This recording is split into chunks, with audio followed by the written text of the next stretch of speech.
네, 뭐 제가 처음 오프닝 때 말씀드렸는데 비트코인 하니까 이제 많이 오른다고 해서 이제 분위기가 좀 좋았다가 이제 좀 무거운 얘기 해야 될 것 같습니다. 예, 국장이 언제 이제 돌아올까 하는 건데요. 일단 이렇게 된 특히 하반기에 이렇게 차별화된 거에 대해서 견해를 좀 듣고 싶습니다. 한 분씩. 왜 이렇게 됐을까? 일단은 뭐 여러 가지 문제들이 있겠죠. 뭐 그 국장의 뭐 진짜 디스카운트적인 네네네. 요인들, 그건 뭐 여기서 설명할 필요는 없고 투자자분들이 더 잘 많이 알고 있을 거예요. 네.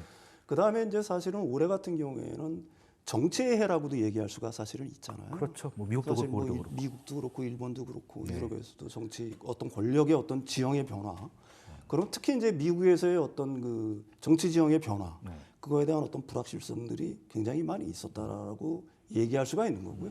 세 번째는 이제 한국의 사실 주식시장을 받쳤던 큰 기둥들의 어떤 네. 어떻게 보게 되면 좀 붕괴 현상 그렇게까지 좀 표현할 수 있을 네. 것 같아요.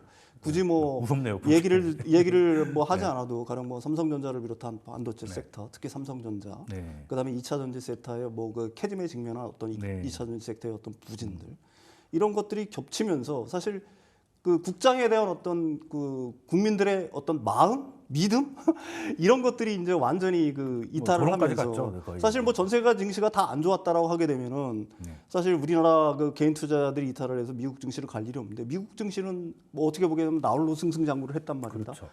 국장은 뭐 주의식 국가 중에서 거의 꼴찌 수준에 있는 거고 다른 나라 증시는 상대적으로 좋으니까. 전자가는 보다 예, 그러면서 이제 투자의 이탈이 이제 가시화됐던 거고, 음. 거기에 이제 뭐 크립토 시장 자체가 조금씩 좋아지니까 그쪽으로 자금이 빠져나가는 측면도 있는 거고요. 네.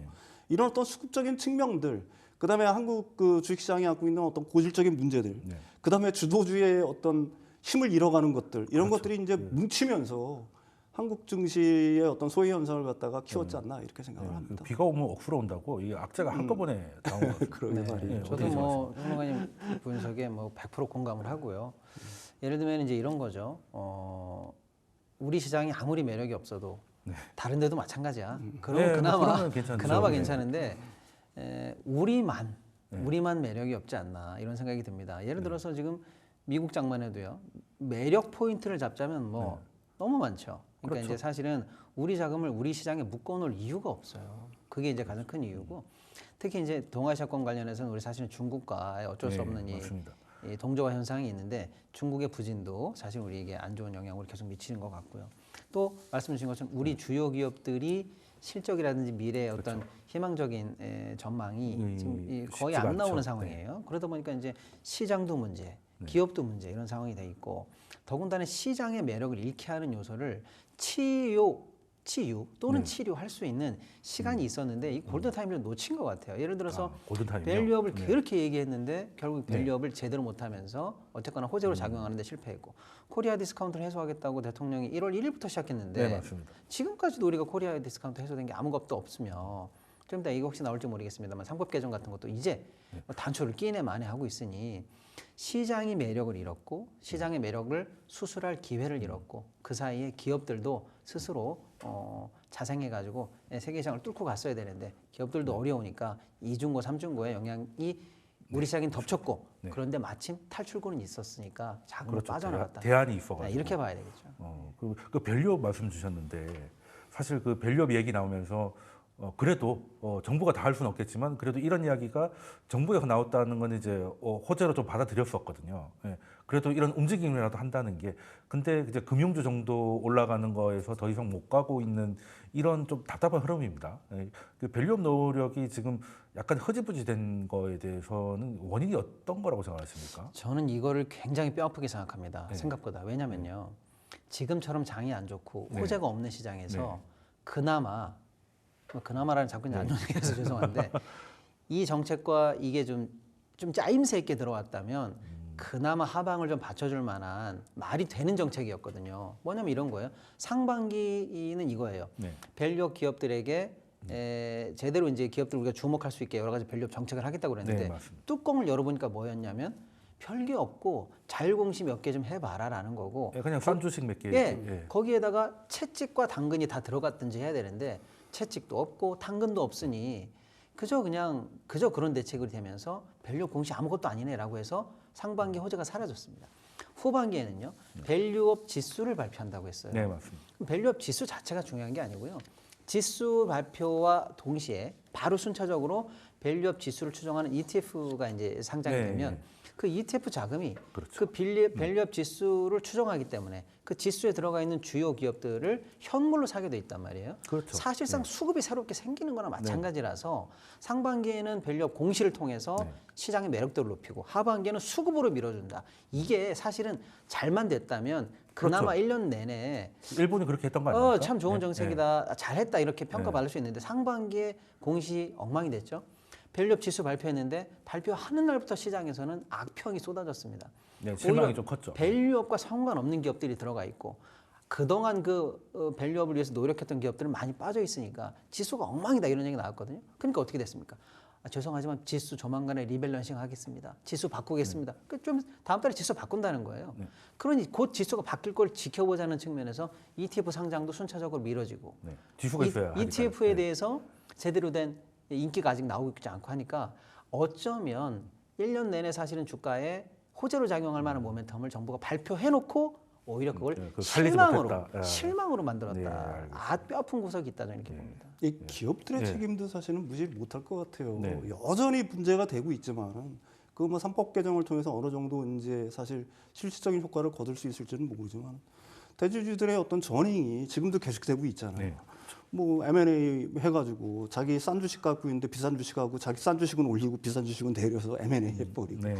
그 다음에 물적 분할해가지고 뭐 이것저것 우후죽순격으로 상장시켜버리고 네. 그리고 중복 성장. 그 가령 뭐 이 증권 감독원이라든지 이 금융위원회에서도 잘못하고 있는 부분들이 있어요. 지금같이 주식시장이 어려우면은 사실 상장하는데도 여러 가지 제한들을 줘야 되는데 끊임없이 지금 상장들은 되어오고 있지 않습니까? 수급이 안 따라주는데.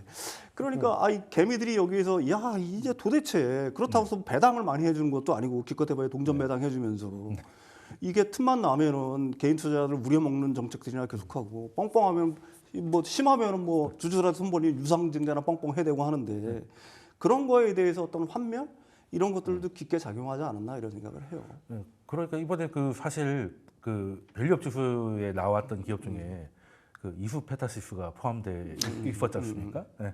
네, 근데 이제 이게 보란 듯이 이제 뒤통수를 쳤어요. 근데 이게 정부가 기업의 경영 활동을 어디까지 할 수 있는 것도 조금 애매하기 때문에 이거는 정부의 정책도 있겠지만 이제 법률적으로 좀 이렇게 상법이라든가 이런 것들이 좀 받쳐줘야지 정부가 그냥 이렇게 뭐 대통령실에서 발표하는 그런 거 가지고 이 시장 이거를 만들기는 좀 한계가 있었던 것 같습니다. 근데 어쨌든 민주당 같은 경우는 연말 안에도 단독의 처리 의지도 보이는 것 같은데 기왕 얘기한 거 그냥 좀 해줬으면 좋겠다는 생각은 좀 개인적으로 갖고 있습니다만, 예, 그럼 이제 밸류업 얘기를 조금 했고 그러면은 일단은 뭐 우리 내에는 이제 밸류업이 좀 실망이었다라고 하면 이제 그 앞에서는 이제 비트코인 얘기를 했는데. 어쨌든 트럼프 행정부가 들어오지 않습니까? 그게 이제 우리 국장에는 이제 어떻게 작용을 할지 지금 분위기를 보면 좀 안 좋게 작용할 것 같으니까 많이 내려와 있는데 뺄 거는 좀 어느 정도 뺐다고 봐요. 그러면 여기서부터 어떻게 될 거라고 전망들 하십니까? 국장의 좀 흐름은? 네. 말씀하시죠. 예. 일단은 트럼프 정책이 우리 국장과 우리 기업에는 유리한 포인트를 찾기에는 좀 부족하다. 사실상 우울한 얘기가 많다. 네, 뭐 그러니까 이제 많이 내려왔겠죠. 예를 들면 아까 우리 앵커님도 처음에 브리핑에서 말씀해 주셨는데 관세 정책 같은 것도요. 그렇죠. 사실은 이게 사실은 이제 뭐 경제라는 게 사실은 복잡하게 다 연결이 되어 있지 않습니까? 예를 들어서 환율 1,400? 왜 이렇게 환율이 높지? 결국에는 뭡니까? 우리 안으로 달러가 덜 들어온다는 거예요. 그렇죠. 우리나라로. 근데 보세요. 관세 정책이 높아지면 어떤 효과가 있느냐? 대외정책연구원에서 분석한 자료에 따르면 미국으로부터 우리가 1년에 벌어들이는 무역 이익의 약 최소 100억에 300억 벌 정도의 감소 효과가 있을 것으로 전망한다는 거예요. 네. 보편 과세를 3에서 10만 올려도.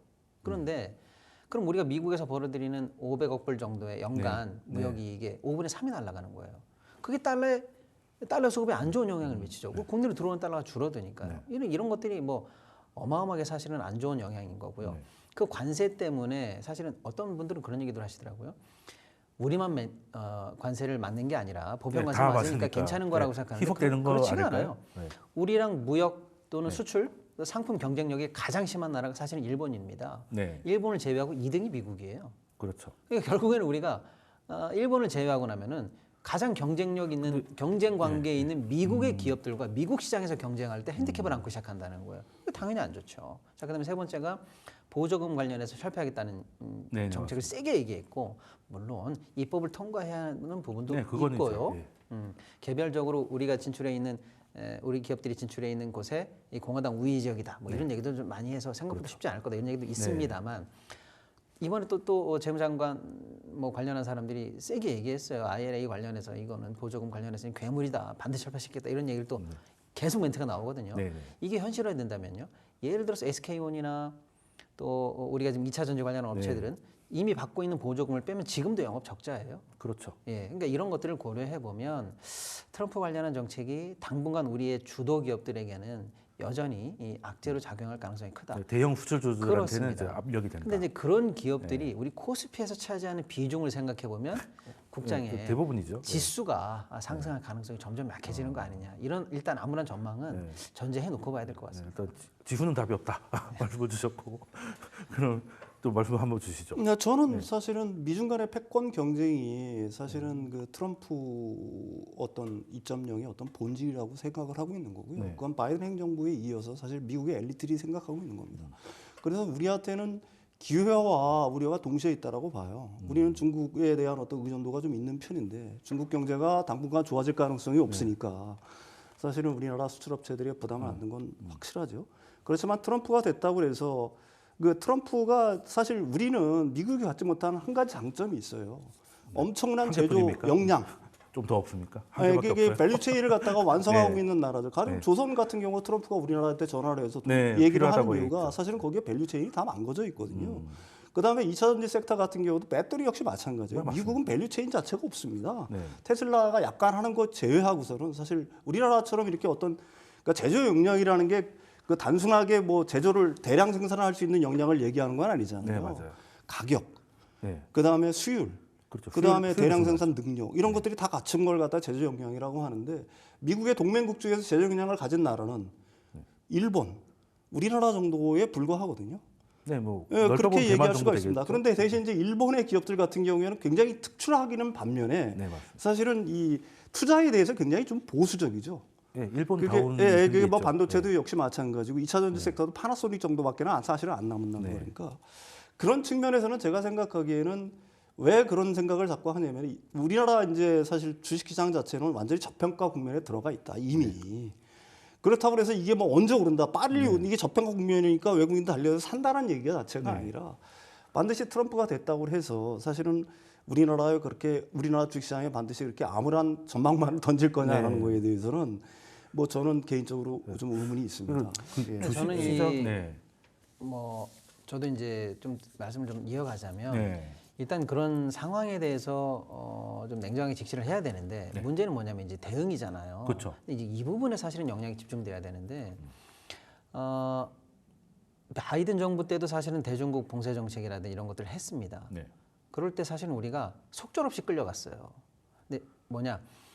고래 미중이라는 고래들이 싸움이 벌어졌으니 우리는 새우니까 새우등이 터진다라는 거를 너무 쉽게 받아들이고 아무런 지리적 전략적 이점을 갖지 못한 채 쓸려 들어갔어요. 근데 조금만 생각을 바꿔보면요. 양강을 사이에 두고 지렛대 역할을 하면서 동시에 이익을 볼 수도 있는 거예요. 네, 좀 그럴 수도 있죠. 쉬운 비유로 네. 하자면요. 그러니까 이 상황에 대해서 무조건 암울하게만 볼 게 아니라 민관이 합쳐서 네. 어떻게 하면 국가 전략 및 네. 산업 전략을 다시 면밀하게 짜느냐가 사실 중요하거든요. 예를 들어 볼게요. 이런 거예요. IRA법이 통과될 때 우리나라에서는 우리나라에게 치명적인 독소 조항들이 그렇게 많이 들어있다는 걸 몰랐습니다. 너무나 답답하죠.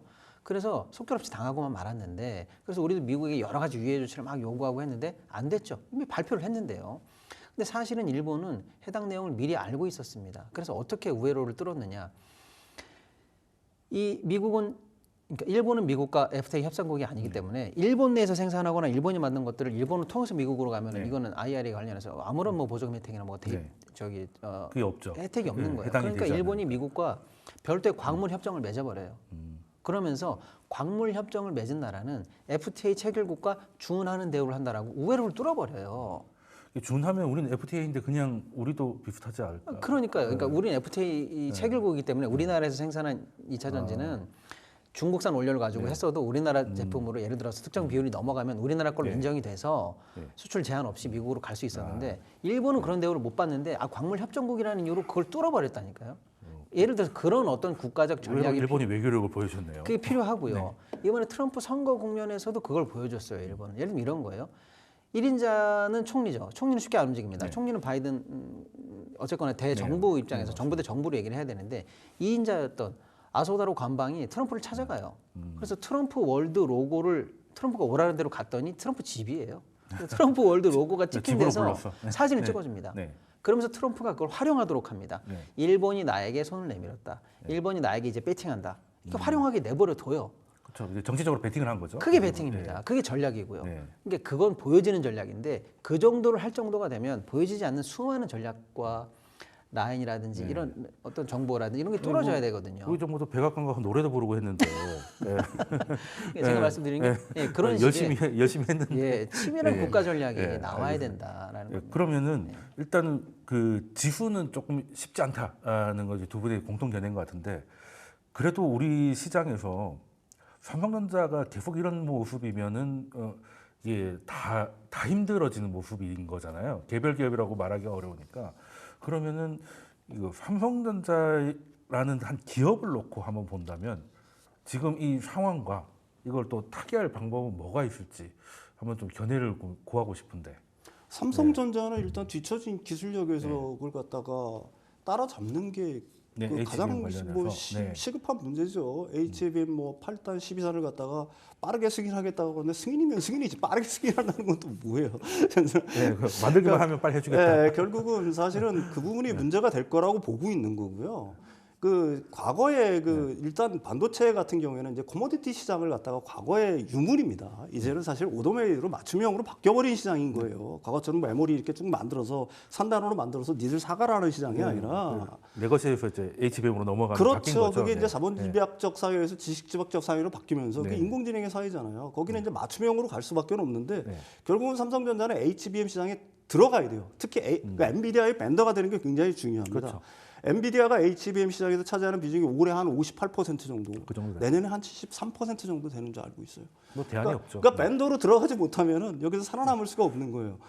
뭐 결국은 그런 거고요. 기술력의 차이를 갖다가 극복을 해서 그걸 빨리 벤더가 돼야 되는 게 하나가 있는 거고요. 또 하나는 이제 내년부터는 뭐 테슬라 쪽에서 얘기했잖아요. HBM4로 넘어가는 이제 5세대로 바로 넘어가게 돼 있지 않습니까?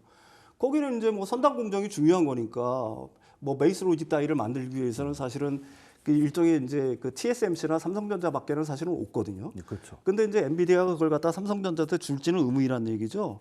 결국은 그 제가 생각하는 건 이게 두 가지 문제를 일단 해결해야 된다. 삼성전자로서는 사실은 그 HBM의 어떤 기술력을 갖다가 빨리 극복을 해내야 된다. 그리고 그걸 갖다가 빨리 다른 사람들한테 보여줘야 된다는 게 하나가 있는 거고.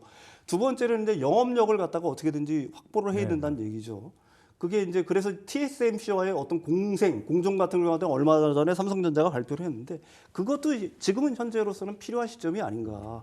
왜 그러냐면 HBM 자체라는 게 지금 삼각동맹이 공고하잖아요. 엔비디아, SK 하이닉스, TSMC로 이루어지는 거기밖에 없으니까. 이 삼각편대에 어떻게든지 삼성전자가 들어가려고 하는 어떤 노력들 그거는 뭐 삼성전자의 영업력이죠. 삼성전자가 들어오고 싶어하는 것도 있지만 지금 엔비디아가 더 애가 다른 모습도 전 느껴지거든요. 엔비디아 같은 경우는 빨리 복수 밴더를 주는 게 자신들한테는 이득이죠. 복수도 복수지만 이게 HBM 같은 경우 안에 들어가는 거잖아요. 그러니까 이게 공급이 안 돼서 자신들 칩 생산이 늦어질 수 있다고 느끼는 거 저는 해석을 하고 있거든요. 뭐 그런 측면도 병목 현상이 일어난다. 병목 현상이 일어날 수도 있겠죠. 그거보단 더 좋은 거는 그거보다 더 제가 생각하기에는 목숨의 내가 되면 가격 형성에서 유리하니까 뭐 엔비디아 입장에서는 그걸 갖다 마다할 이유는 없겠죠. 지금 엔비디아가 지금 단가를 조금 낮추는 것보다는 뭐 워낙 이익률이 높게 나오니까 차라리 이제 벤더가 스테레오로 납품을 해서 생산을 늘릴 수 있는 쪽으로 가고 싶은데 그걸 지금 삼성전자가 못 받쳐주는 거에 대해서 좀 그 애가 다른 느낌이 있고 그 이번 주말에 예전에 또 그 퀄 테스트 통과 뭐 이런 얘기 나오면서 퀄치기 소년 이런 많이 있었지 않습니까? 특히 이제 로이터에서 많이 나와가지고 뭐 또이터다 뭐 이런 얘기도 많이 있었는데 이번 주말은 그래도 블룸버그에서 나왔어요, 그죠? 블룸버그 나와가지고 8단부터 해가지고 다 공급을 받고 싶다라고 하니까 오늘 일단 주가가 삼성전자가 3% 이상이면 좀 반응을 했다고 봐야 되는 거잖아요.